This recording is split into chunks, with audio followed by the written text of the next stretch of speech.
Hey Toby, welcome to Meet the Boss Junior. Today I'm speaking with you, Tobi Wilson, CEO of Southeastern Sydney Local Health District. First question, you might know I love cars. What's your favorite car? So my favorite car, there's a bit of a story. My favorite car is a McLaren F1 road car. And that's because my wife, her cousin and her uncle have both worked for the McLaren F1 Formula One team. So her cousin's still one of the big bosses over there at the moment.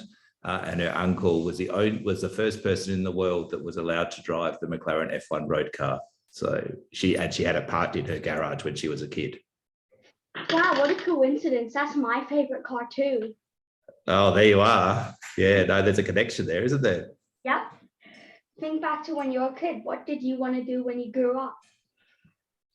I actually did. I grew up to do what I wanted to do. I wanted to be a physio when I grew up. I loved sport when I was a kid, and so I wanted to do something that I thought could combine sport and looking after people. And I thought physio would be a really great job. So that's what I became.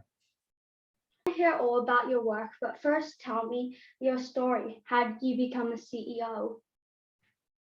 Yeah. So I never really intended to be a CEO. Like I said, I started out being a physio, and I spent probably about 7 or 8 years working as a physio and doing a number of jobs, and I really enjoyed it. But it kind of occurred to me that when you're a physio, you're only really looking after one person at a time, and I kind of wanted to work out how I could help more people. So I ended up getting into management and working my way up, and been really lucky to work in a number of really cool hospitals that do really great things for patients. And ultimately 3 years ago, I became chief executive here at Southeastern Sydney. Cool. So tell me about your company. What is your product and who are your customers? So we provide healthcare for the million people that live along the south and east side of Sydney. So everywhere from the CBD all the way down to Royal National Park.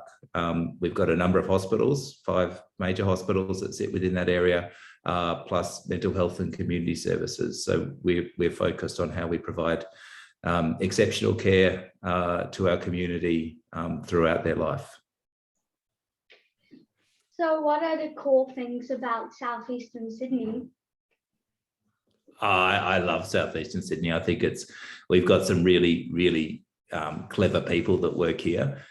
So we're really lucky that we've got a new hospitals being built across our district. So we've got a new hospital that's going to open next year at Randwick for Prince of Wales, and then we've got new builds coming on at Sutherland and St George in the next year or so. So that's really exciting, because that means that we can provide really great care for those people that need it.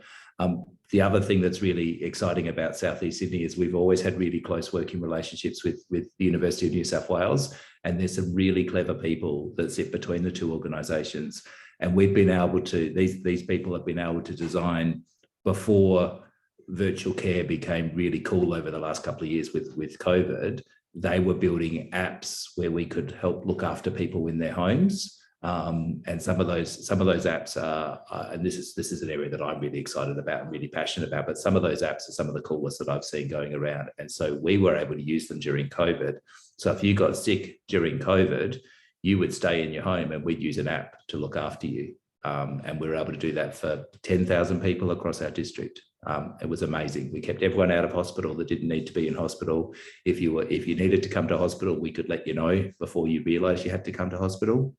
And we got you straight in. We didn't have you sitting in the emergency department. So that's really exciting. And we're looking at how we can start doing that for more groups as we go forward after the pandemic. So not just COVID, but if you've got heart disease or respiratory disease or diabetes, these are the areas that we think we could do something different around keeping people well in their home, giving them control of their own healthcare so they look after themselves, and keeping people out of hospital, because we know people don't really want to be in hospital unless they have to be.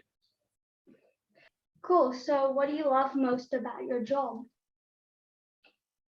I love the fact that if I do my job well, I feel like I'm making it easier our brilliant clinicians to look after their patients and look after the community. So I do feel that if I'm doing a good job with what I need to do, that it does make it easier, and the community is better for that.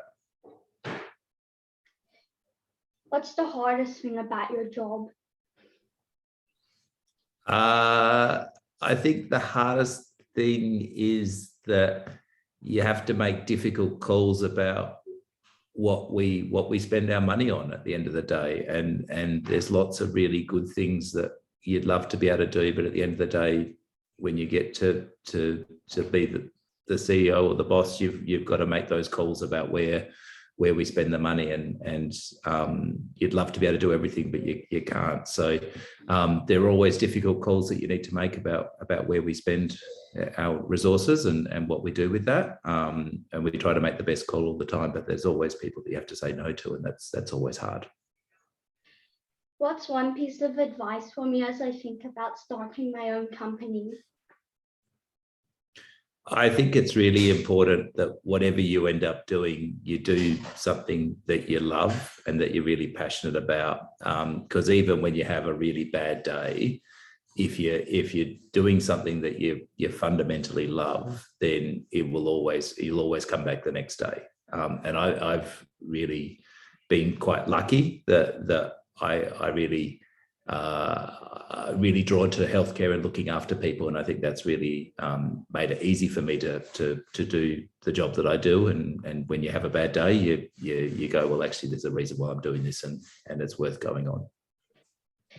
Looks like that's all we have time for today. Thank you so much for coming on the show and sharing your story. Best of luck with the future. Great, thanks, Liam. Great to chat to you. Can I ask you what you want to do when you grow up? Of course.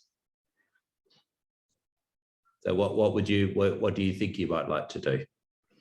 I'd like to make cars. Would you? You know, my son is